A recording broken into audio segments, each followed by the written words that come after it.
থাকবে না।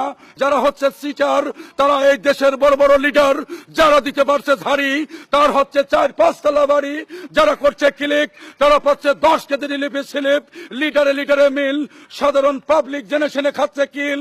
রাজনীতিতে আসলে এই ঢিল, এদেশের লোক করে শুধু চালাকি, বুঝবি তোরা এ জ্বালাকি। এদেশের লোক খায় ঘুষ আর ঘুষি, তাই খেয়ে জনগণ হয় খুশি। আকাশের যত তারা, পুলিশের ভাইদের তত ধারা, থানার কোর্ট এরা নেয় শুধু নোট, জমি জমা এমনই জম। ভাই ভাইতে নিতে চায় না আঘাত কম, ভাই ভাইতে করে মারামারি, থানা কোর্ট বলে টাকা নিয়ে আয় তাড়াতাড়ি। আগরে পিছাও, আগরে পিছাও। বাচ্চা ভূমিষ্ঠ হওয়ার পর আমরা বাচ্চাদের খাওয়াচ্ছি কেন? ওই ছেলে বড় হলি বাপ মার কথা শুনবে কেন? আমরা বাচ্চাদের হাতে তুলে দিচ্ছি ফিডার। ওই ছেলে বড় হলি হয় হবে চিটার, নাই হবে লিডার, নাই হবে কেডার। খাওয়াতে হবে মায়ের বুকে শাল দুধ। ওই ছেলে শরীরে আসবে জুত, খাবে না ঘুষ।